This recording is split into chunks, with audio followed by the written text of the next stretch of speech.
Record बोल रहे हैं, ये आपसे एक्सपेक्टेड नहीं था। मंदिर से ऐसा नहीं कोई था, एग्रीमेंट नहीं हुआ था कि मंदिर के ऊपर बात नहीं होगी। अच्छा ठीक है, ओके ओके, विष्णु शंकर जैन गलत बोल रहे हैं आप, गलत बोल रहे हैं। ठीक है, एक लेट विष्णु शंकर जैन कम इन। विष्णु शंकर जैन 30 सेकंड्स। देखिए, मैं सिंपल सी बात कहना चाहता हूं। वारिस भाई ने यहाँ पे प्लेसेस ऑफ वर्शिप एक्ट की बात कही। प्लेसेस ऑफ वर्शिप एक्ट के लिए मेरे पे उनके पास दो जवाब है। पहली बात, प्लेसेस ऑफ वर्शिप एक्ट धार्मिक स्वरूप तय करने से नहीं रोकता है। अगर मैं किसी मस्जिद में जाके मूर्ति रख दूं तो मस्जिद का स्वरूप नहीं बदल जाएगा। उसी तरह से अगर आप किसी मंदिर में आके नमाज पढ़ने लग जाए तो मंदिर का स्वरूप नहीं बदल पाएगा। दूसरी बात मैं कहना चाहता हूं, 12 सितंबर 2022 का डिस्ट्रिक्ट कोर्ट का फैसला पढ़ ले वारिस भाई, जिसमें डिस्ट्रिक्ट जज ने कहा है कि यहां पे places of worship act apply नहीं होता। क्यों? क्योंकि नवंबर 1993 तक हिंदू समाज के लोग वहां पे पूजा कर रहे थे। 31 मई 2023 का ऑनरेबल इलाहाबाद हाईकोर्ट का फैसला पढ़ ले, उसमें भी इलाहाबाद हाईकोर्ट ने आपकी पिटीशन डिसमिस कर दी और ये कहा कि places of worship act apply नहीं होता है। मैं पूछना चाहता हूं अमीश भाई बहुत ही संजीदगी से, कौन सी ऐसी मस्जिद है जिसकी वेस्टर्न वॉल पे चौखट पे हिंदू समाज के लोग मां श्रृंगार गौरी की साल में एक बार पूजा कर रहे हैं? कौन सी ऐसी मस्जिद है जिसके वजू टैंक में शिवलिंग निकलेगा? कौन सी ऐसी मस्जिद है जिसके पिलर्स और खंबे ये चीख चीख के कह रहे हिंदू मंदिर के खंबे और पिलर है? कौन सी ऐसी मस्जिद है जिसके सेंट्रल डोम के नीचे हिंदू मंदिर के कटे हुए शिखर मिलेंगे? कौन सी ऐसी मस्जिद है जिसमें देवी देवताओं को रखने के आले मिलेंगे? कौन सी ऐसी मस्जिद है जिसमें त्रिशूल के चक्र, ब्रह्म चक्र, ये सारे प्रूफ मिलेंगे? और साथ ही साथ इसको भी नहीं मानना चाहते हैं तो आप एएसएल ट्रेकर की किताब को पढ़ लीजिए, जिसमें उन्होंने लिखा है कि मंदिर तोड़ने के बाद भी हिंदू समाज के लोग वहां पे मस्जिद की चौखट में पूजा करते रहे, ये मानते हुए कि हमारे आराध्य, हमारे ईश्वर अंदर है। प्लीज जरा जेम्स प्रिंसेप की किताब को पढ़ लीजिए, बनारस इलस्ट्रेटेड, जिसमें उन्होंने कहा है कि अष्टमंडप का मंदिर था। प्लीज जरा दीन मोहम्मद के उस केस का जिक्र कर लीजिए जिसमें 12 लोगों ने ब्रिटिश सरकार में गवाही दी है कि यहां पे हिंदू समाज के लोग इन स्थानों पर पूजा कर रहे हैं। प्लेसेस ऑफ वर्शिप एक्ट का मर्डर करके व्यास जी को उस तहखाने से फेंक दिया सेक्शन 3 के वायलेशन में नवंबर 1993 में, और बैरिकेडिंग लगा दी। और इसलिए मैं ये कहना चाहता हूं अमीश भाई बहुत संजीदगी से कि हम इस जगह का एएसआई सर्वे चाहते हैं। जब एएसआई सर्वे होगा तो बहुत सारे फैक्ट्स उभर के सामने आएंगे। एएसआई सर्वे होगा तो बहुत सारे फैक्ट्स निकल के सामने आएंगे। Shadab Chauhan wants to make a point, Waris Pathan wants to make a point. Shadab Chauhan, first to respond. मैं विष्णु भाई से दो बातें कहूंगा। आप क्लेम कर रहे हैं, जैसा राम मंदिर मामले में आप सब लोग झूठा क्लेम करते रहे कि मंदिर गिराया गया, वो गलत साबित हुआ। आज फिर आप क्लेम कर रहे हैं। तो जो अगर आप आरोप लगा रहे हो किसी ने मंदिर गिराया, अगर जब मंदिर गिरा करके तहस नहस कर दिया, जो मुगल ताजमहल बना सकते थे, कुतुब मीनार बना सकते थे, लाल किला बना सकते थे, अगर उनको खत्म ही करना होता, क्या पूरी तरह से खत्म नहीं करते? और जहां प्लेसेस ऑफ वर्शिप एक्ट को वायलेट इसलिए करता है क्योंकि क्या जहां नमाज पढ़ी जा रही है, क्या वहां पर पूजा होती थी? कभी नहीं होती थी नमाज की जगह।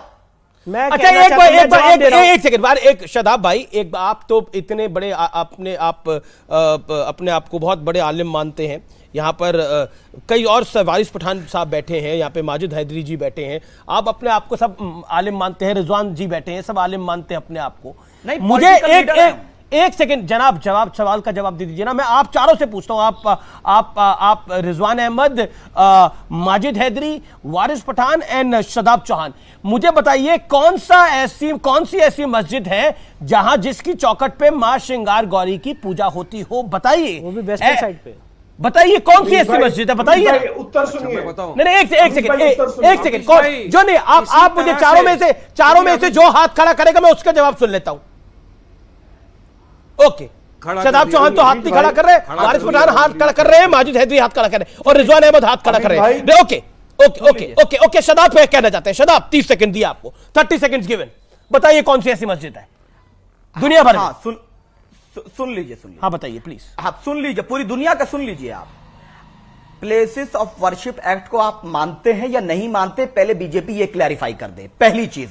दूसरी चीज क्लैरिफाई कर दिया कि वो 400 साल पुराने इतिहास को मानते हैं। सुन लीजिए, क्या आजाद भारत के हिंदुस्तान को आजाद भारत के संविधान को मानते हैं? तीसरा पॉइंट, मस्जिद पे आ रहा हूं, सुन लीजिए। मस्जिद पे आ रहा हूं, आप केरला चले जाइए, सुन लीजिए, आप केरला चले जाइए।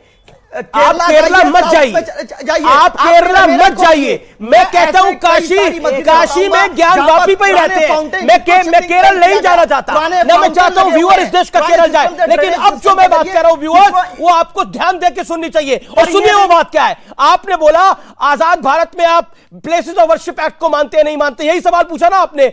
आजाद भारत में आप प्लेसेस ऑफ वर्शिप एक्ट को मानते हैं कि नहीं मानते? कोर्ट ने माना क्या प्लेसेस ऑफ वर्शिप एक्ट को? हाँ या ना में जवाब दीजिए। कोर्ट ने उठा के फेंक दिया, बोला लागू ही नहीं होता। पॉइंट नंबर 2, आप मुझे बताइए, आजाद भारत में 400 साल पुराने की बात नहीं है, मां श्रृंगार गौरी की पूजा अभी तक होती थी। पॉइंट यह है, मां श्रृंगार गौरी की पूजा अभी तक होती थी। बताइए ना दूसरी ऐसी मस्जिद। मैं तो चीख चीख के आपसे पूछ रहा हूं, निवेदन कर रहा हूं, गुजारिश कर रहा हूं, बताइए कोई ऐसी मस्जिद है जहां मां श्रृंगार गौरी की पूजा होती हो। आइए दूसरा कौन है? मैं माजिद हैदरी जवाब देना चाहते हैं। माजिद हैदरी 30 सेकंड दिए, बताइए ऐसी कोई मस्जिद जहां जिसकी चौखट पे मां श्रृंगार गौरी की पूजा होती हो। बताइए ऐसी कोई मस्जिद। अमीश भाई 3 पॉइंटों में जवाब दूंगा। मेरा एक ही पॉइंट है, उसका जवाब दीजिए। ना केरल जाइएगा ना कश्मीर जाइएगा।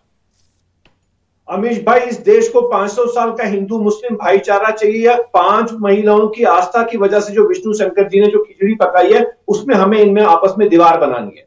दूसरी चीज, वहां पर पूजा 1993 तक होती थी, ये वर्बल क्लेम है। रेगुलर क्लेम ये है कि वहां 90 से पहले तक पूजा होती थी, जो रिटर्न क्लेम है। दूसरी चीज, तीसरी चीज जो है, इसका जो सेटलमेंट है वो आउट ऑफ कोर्ट सेटलमेंट है, क्योंकि राम जन्मभूमि की जैसी जगह नहीं है। अगर हमारे हिंदू भाइयों को लगता है कि फवारा शिवलिंग है तो हम बड़े आदर से उन्हें वो गिफ्ट कर देंगे और वहां से हटा के दूसरी जगह रख देंगे। अगर कोई त्रिशूल लग रहा है वो भी उन्हें पकड़ा देंगे। ये राम जन्मभूमि नहीं है कि मंदिर वहीं पे बनेगा। अगर आपको कोई कला आकृति लगती है देखिए, आपने सवाल का जवाब दीजिए। रिजवान अहमद, मेरा सवाल बेसिक आपसे है और 30 सेकंड में इसका जवाब दीजिएगा। ऐसी कोई मंदिर, ऐसी कोई मस्जिद है जिसमें मां श्रृंगार गौरी का, जिसमें मां श्रृंगार गौरी की पूजा होती हो उसकी चौखट पे? अमीश भाई, इस अपने सवाल को थोड़ा और इलेबरेट कर देते हैं आपके। आप ये पूछिए कि क्या कोई ऐसी मस्जिद है जहां माता श्रृंगार गौरी की पश्चिमी दीवार पर पूजा होती हो, जिस दीवार की तरफ मुसलमान सजदा करता है? तब इस सवाल में और मजा आएगा। जी, हम उस मस्जिद में उसी तरह सजदा कर रहे हैं जिस दीवार पर माता श्रृंगार गौरी का स्थान है। पहली चीज, आपने जब ये प्रोग्राम ओपन किया आपने कहा मुस्लिम पक्ष हिंदू पक्ष। अमीश भाई, नेशनल टीवी पे बैठ के बता रहा हूं, मैं तो मुस्लिम पक्ष का आदमी हूं, लेकिन मैं मजबूर हूं कि मुझे विष्णु जैन के पक्ष का होना पड़ रहा है। मजबूर हूं, बताओ क्यों? क्योंकि विष्णु जैन ये कह रहे हैं कि या सर्वे पर यकीन कर लो या समझौते पर कर लो। मुसलमान कह रहा है ना सर्वे पे करेंगे ना समझौते पे करेंगे। मैं ब्रेक के लिए रुक रहा हूं, मैं ब्रेक के बाद आऊंगा इस व्यापक चर्चा के ऊपर। एक अंतराल के बाद वापस आ रहा हूं क्योंकि ये वाकई बहुत बड़ा मामला बन रहा है। मैं ब्रेक के बाद आ रहा हूं। क्यों बड़ा मामला बन रहा है, क्यों बड़ी खबर बन रही है, ब्रेक के बाद जानिए।